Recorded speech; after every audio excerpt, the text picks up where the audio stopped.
Imagine being dragged to your parents' house by your in-laws, only to hear your mother-in-law say, "We're here to return your useless daughter." Yeah, that happened to me. But what my dad said next. No one saw it coming, not even me. Stick around, because this story took a wild turn. And while you're at it, please subscribe to this channel, like this story, and comment where you're watching from. I'd love to know. Audrey is my name. I've been married for little over a year. I've been working hard to win my mother-in-law's approval, but it appears that everything was for naught. The reason for this is straightforward. My mother-in-law approached me and said something like this. "I'm giving you back," she said. "What return?" I asked, perplexed. Needless to say, I was taken aback. But it didn't matter how hard I tried. My mother-in-law drove me to my parents' house. My parents lived near my in-laws, only a few minutes away by car. When we arrived at my parents' house, my mother-in-law shouted loudly out the door, "Hey, come on out." Inside the house, there was a thumping sound. My father came out right away. "Oh, can I assist you?" he asked. "I'm sorry, but I have to speak with you," my mother-in-law replied. "A talk? Let's hear it inside." "Come on in," my father responded with a smile.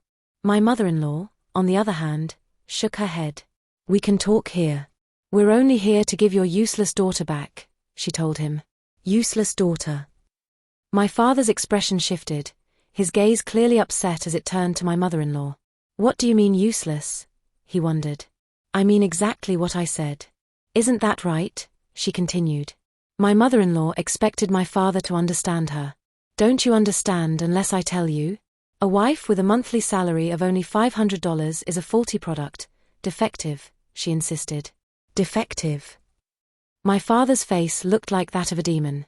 I was afraid my father would go insane, but there was nothing I could do. My mother-in-law, oblivious to my father's rage, continued to speak ill of me as if nothing was wrong. "You know what? She can't do a thing around the house, and she doesn't make much money," she kept accusing me. "And now you want to return her?" my father inquired, his voice tense. When my mother noticed the commotion, she came out of the house.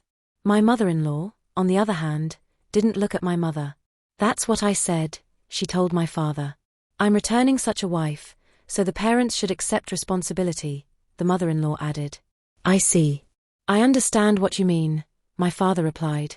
He took one look at my mother, then they both nodded. "Well then, there's nothing we can do. Let us take responsibility and close the company," my father uttered. "Yes, we need to accept responsibility and close the company," my mother added firmly. "What? You're going to close the business?" My mother-in-law was taken aback. "Wait, what company are you referring to?" my father-in-law asked, a little upset. "You're asking us to take responsibility. It's the company. What else could it be?" my father stated flatly. I couldn't help but sigh when I saw my father in that state. He was furious. What should I do? I couldn't stop him when he became like this. My father, when serious, would always follow through on his promises. No matter how difficult the task, he would make whatever he said come true, particularly when it came to me, because he adores me so much. Why is my father so devoted to me? It has something to do with my childhood. From a young age, I was extremely frail. If something bad happened to me, I'd get a fever and go to bed right away. Every few weeks, I'd get a fever, and I'd stay in bed for a week after falling ill. That is why I couldn't attend elementary school much and rarely played with my friends. My mother would, of course, stay with me if I fell ill, and because he was worried about me, my father was unable to complete any work, which was a common occurrence in our family. Perhaps he loved me even more than usual because I was so frail. In any case, both of my parents adored me since I was a child. Being physically weak wasn't all bad either. My parents provided me with many things to keep me occupied while I was bedridden. They bought me books, video games, and a variety of other items. My older brother was extremely jealous of me. I was the only one who could be bought so many things. Among them, I was particularly fond of my laptop. It was my father's, which he used for work. Because it was my father's second-hand laptop, it might not have been enough for a normal person to use. However, as an elementary school student, it was enough. I was able to draw pictures and play games. I could use it to connect to the internet and see what was going on in the world. I spent most of my time in bed, so the computer was a whole new world to me. There was a world here that I had no idea existed. Perhaps I can make my own world here. It's a good memory that I had as a child. That is how I became interested in computers. It started with children's drawings, but I eventually moved on to computer graphics. Fascinated by the world of 3D, I began to study illustration and computer graphics. That's how I ended up becoming a graphic designer. Even though I'm weak, I can handle this. With this in mind, after graduating from high school, I began working as a graphic designer at home. However, I encountered numerous difficulties in the beginning. I was self-taught and I lacked any specialized knowledge. Furthermore, I had no idea how to find work. My body isn't in good enough shape to go to work, so I'll just have to make do. It is difficult for me to commute to work. I could work remotely, but I wouldn't be able to work every day like a regular person. In other words, the only way for me to work at my own pace is to take on work on my own and complete it. It's a lot of work, but if this works out, I'll be able to support myself. I spent many days on the internet researching, piling hard work on top of hard work. I persisted, and more people began to recognize me. The same people approached me again or introduced me to new clients. My work gradually began to take on the characteristics of a job. In the meantime, 5 years had passed. When my work became popular, I breathed a sigh of relief. My father approached me with a proposal at that point. "Do you want to make a commercial for a construction company?" he asked. It was an unexpected request. My father owns and operates a local construction company. He used to build houses on contract, but now remodeling houses is his main source of income. There were only 3 employees, my father, mother, and brother, but it was a well-known construction company in the neighborhood. "Are you sure you want me to do this? If it were a job, I'd be paid, right?" I asked, wanting to be clear. "I didn't request it because you're my daughter. I'm asking because I believe you have good advertising tastes," my father replied. I thanked my father for his words of wisdom. I was pleased to be recognized as having good taste. But more than anything, I felt accepted. My design was later used as an insert ad in the newspaper. I also made a website for the construction company and posted the ad on it. Of course, because we were a local company, we were not well known on a national scale. Locals would approach me and say, "I saw your ad," and some would even say, "It's good." I couldn't stop smiling because such voices made me so happy. At the same time, my ad was turned into a poster. The posters were displayed at the company's entrance and on bulletin boards maintained by the local community association. I can stand on my own feet. I can live independently, I thought to myself, overjoyed to have such a sense of accomplishment. Meanwhile, my posters were becoming the talk of the town. The daughter of the construction company is a designer. She also creates advertisements for the building company. Such rumors began to circulate in the community. As a result, the locals began to approach me for assistance. Then someone came to see me one day. It was an electrician from the town. "Your daughter is a designer. Can you create our advertisements?" he asked my father. "I'll ask Audrey about it," my father said lightheartedly. Actually, the electrician in town is one of our clients. Although it is called the town electrician, in reality, it is an electrical construction company. For example, they install air conditioners, fiber optic lines, and electrical wiring. So, when electrical work is needed for remodeling, we ask the town electrician to do it. "So, Audrey, can you do it for me?" my dad asked, turning to me. I understood they were an important business partner, so I accepted the offer. Sometime later, I asked my father to deliver the finished advertisement. It turned out to be even better than I had expected, and the electrician in town was quite pleased. In addition to the mission, he even came to my house to thank me with a gift wrapped in a sweet envelope. "I just wanted to thank you for the wonderful job you did," he said.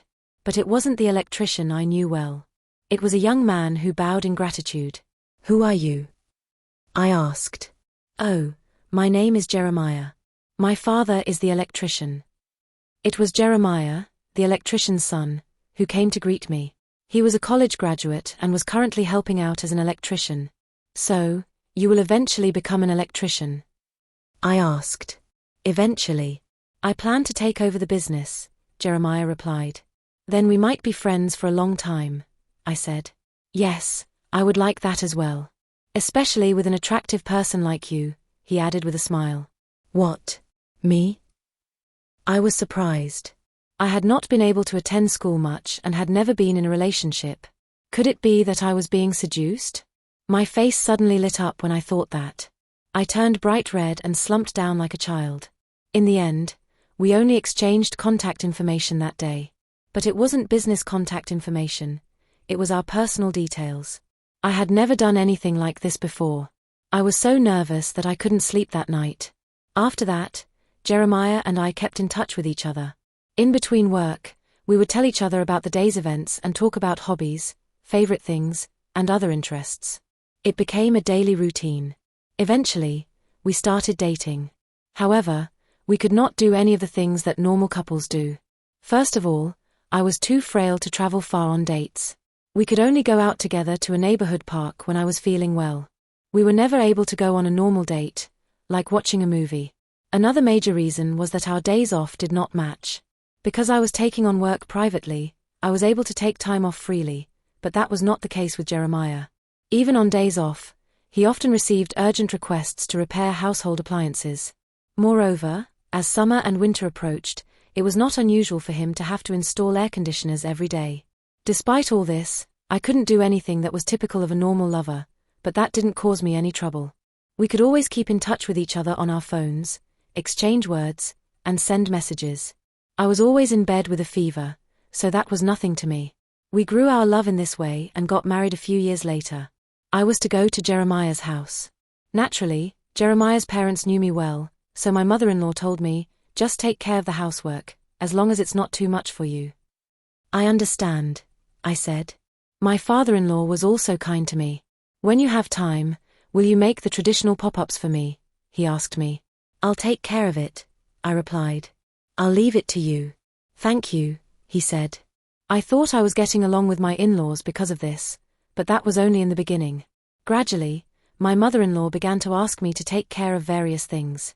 I'm going to be out of town for a while, so can you watch the store for me? She asked. Sure, but I'm working too, I said. Just stay at the counter. You can work there too, right? She suggested. If you don't mind if I bring my laptop, I'll take care of it, I responded. I don't mind at all, my mother-in-law agreed. In this way, my mother-in-law began to ask me to watch the store more and more often. My father-in-law also started asking me for favors. Could you make a website for the store? He inquired. What? I'm not an expert, I replied.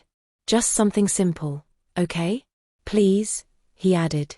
Creating a website is not my specialty, but my father-in-law pushed me into creating a website for the electronics company. After that, my in-laws would ask me to do something for them at every opportunity. One after another, they would ask me to do this, that, and the other. Eventually, my mother-in-law said to me, I'm sorry, but could you do the cleaning for me? She stated. What? I have work to do too, I retorted. What are you talking about? You're the wife. Can't you at least do that? She insisted. Yes, I replied. In the end, I was forced to do the cleaning. Once I took on the job, there was no backing down. After cleaning, there was cooking, then laundry, and gradually the amount of housework increased. I was also made to take care of the store. I couldn't do my own work. I had no choice but to cut back on all my work as a graphic designer. Naturally, my income decreased. But I was already married and Jeremiah was paying for my living expenses, so I was not that worried. But that was not the problem. I think I have a fever today, I said. I was so tired that I finally caught a fever. I told my mother-in-law, I'm sorry, but I'm going to have to rest for a while. When I told her, she wasn't happy. I can't believe you'd get a fever over something like that, she said. But then she added, oh yes. I understand. Just go back to bed, she said this casually and quickly left the room. Here? I might have offended her, I thought, regretting it. But it was true that my body wasn't listening to me, so there was nothing I could do about it. I lay down on the bed. After a while, Jeremiah came in and asked, are you okay? Yes, I'm sorry, I replied. Don't be too hard on yourself, he continued. I know, but, your parents. I replied. I told Jeremiah that I had no choice because my in-laws had forced me to do the chores. Then Jeremiah looked at me suspiciously. Why don't you just say no? He uttered. But I began. What are you talking about? You're an adult. You should at least express your opinion, he interrupted me. Jeremiah did not understand anything. If this were a proper job, I would definitely say no. But the other party was my in-laws. If I rejected my mother-in-law, it might cause problems later on. It was the same with my father-in-law. If I complained and my father-in-law hated me, he might say, "Get a divorce." I know it's probably just me thinking too much, but I can't help but think about it. This is why I could not disobey my in-laws. Aside from that, I was sad that Jeremiah didn't understand me. I couldn't believe he didn't understand me either. I was all alone in my in-laws' house. Thinking of that, I started crying. However, this kind of thing was quite common. I mustn't lose, I told myself. After that, when the fever subsided, my mother-in-law again asked me to run errands for her. I reduced my own workload and complied with her request as much as I could. In this way, I tried to get in the favor of my parents-in-law. One day, after all this had happened, my mother-in-law suddenly asked me something like this. "Audrey, how is your work going?" "Well, I'm continuing little by little, yes," I replied. "How much money do you earn now?" she continued. "Here? That's none of your business, is it?" I answered sharply. "It does matter. Prices have been going up lately, and if you could just give me some money for living expenses." She said, grinning. As far as I could see, the electrician business had not gone away. Rather, as prices have risen, more and more people were looking for energy-efficient home appliances. Thanks to this, jobs such as air conditioner installation were even increasing. We were sometimes asked by major electronics retailers to provide support, and if anything, their income should be increasing, that's what I thought. However, my mother-in-law hinted that she did not have enough money to make ends meet. Feeling a little strange, I told her a smaller amount. My income is also tight. I also have housework, so right now my monthly income is about $500, I said. "What? $500? She wondered. "Yes, $500 a month is not so bad if you think of it as a part-time job," I repeated. My mother-in-law suddenly turned red. "Only $500, and you don't even do much housework," she uttered indignantly. "I think I do a fair amount of housework." Her accusations were unfounded. I do all the cooking and cleaning these days. I even take care of the store and do the laundry when my mother-in-law is not around. As I was thinking about this, my mother-in-law said to me, "Wait a minute, I'll go talk to your father," and ran to my father-in-law. A few minutes later, my mother-in-law came back with my father-in-law and said to me, "Come with me." I questioned, "What? Where?" "Your parents' house," she replied. "My house?" I marveled. "I'm returning you," my mother-in-law said. After that, I was forcibly taken to my parents' house, where I was told in front of my father that I would be returned. In response, my father just said, "I'm going to close my own company." As I was dreading what to do, my mother-in-law smiled and said, "You want to close your company? Do you mean your construction company? Is that what you're talking about?" She was trying to make it clear. "Yes, there is no other company for me," my father responded with a thin smile. My father-in-law sighed and added, "You're going to destroy the construction company and eliminate our electrician business, aren't you? If that's the case, what then?" Dad replied, "I'm sorry, but we have other clients besides you." My father-in-law continued, "There are tons of electrician jobs out there," he added. "Then it's okay for me to take responsibility for my daughter and shut down my own construction company, isn't it?" my father asked, looking directly at my father-in-law. "Suit yourself," my father-in-law retorted. "It's no use trying to coerce me into collapsing together." In the end, he yelled these final words and left. My mother-in-law turned to me and sneered, "You useless wife. You don't have to come back." I was left in a daze. "Is everything all right, Audrey?" my father asked, concerned. What should I do, Dad?" I asked, feeling lost. He said so many hurtful things. "Wouldn't it be better to get a divorce?" my dad uttered. "Yeah, I guess so," I replied reluctantly. However, Jeremiah might come for me, I thought, clinging to hope. The most important thing is for Jeremiah to love me, even if my in-laws don't. But Jeremiah did not come for me, no matter how long I waited. After a few days, I finally received a message from Jeremiah with only 3 words. "Let's get divorced." I wasn't convinced. I kept sending messages to Jeremiah, but he never responded. Then Jeremiah's lawyer called me. Jeremiah's parents have persuaded him to divorce you, he informed me. I could not say anything.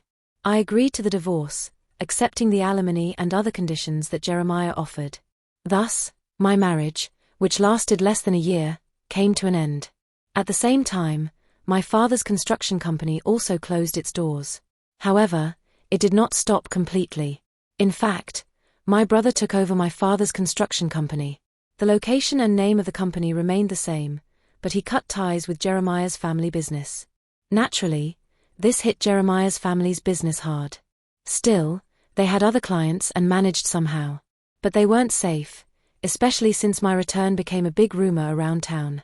Gradually, Jeremiah's family began to be avoided, and more requests were made to the electricians company that my brother had partnered with.